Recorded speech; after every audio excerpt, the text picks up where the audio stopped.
It was mostly just my love of reading and romance novels in general. I never really thought about writing one before this. It seemed like unrealistic and just kind of something I wasn't capable of, which now is funny, but I spent the first few years kind of with imposter syndrome of that. But it was really just, I wanted to find or write something or find something on Wattpad that had romance and had drama, and I felt like I was kind of reading the same stories over and over, even though it's not true, but just something was missing. So I thought I'll just write something and entertain myself, and then turned into this.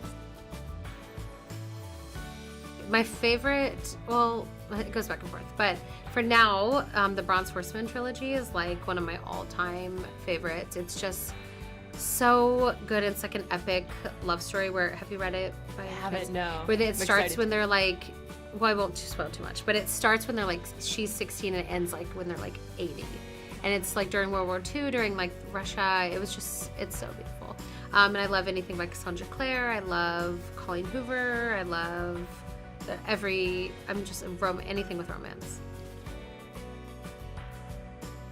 It was really fun. It was such a learning process because when I was actually doing it, I was so focused on specific elements of the film and kind of forgot about the author side for a while, just because I was so focused on the technical things. But then once we were wrapped and we all watched it, it was like, wow, we actually just did this.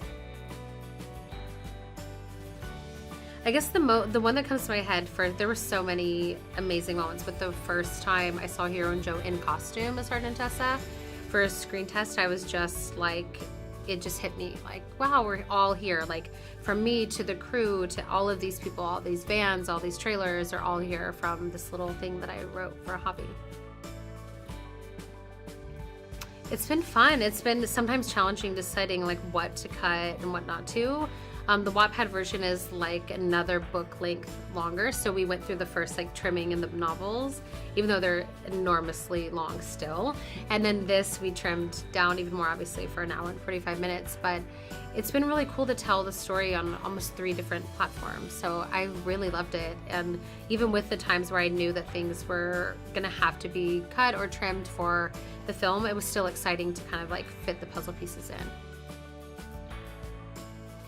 Probably How to Lose the Guy in 10 Days. I'd make it a little more like 2019. Yeah. And I just love the concept of it, but there would be obviously some things I would change.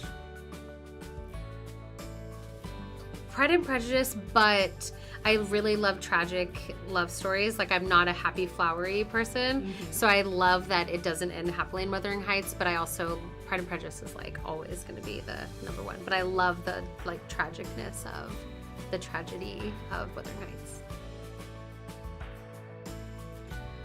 Definitely Hardin. Noah is so sweet, but he doesn't, there's nothing like there love-wise. Like it's more of a family thing. I think she would have had, I went back and forth even while writing it. Every time Hardin would drive me crazy, I would be like, that's it. She's gonna be with Noah or Landon. I would have definitely, if I was Tessa, tried to be with Landon over any of them. But if it was between Hardin and Noah, definitely Hardin, because Noah's more of a friend and family love, and he's always there, but it's not like a soulmate kind of like long-term love where you're excited and happy and fulfilled. What are you dreaming about?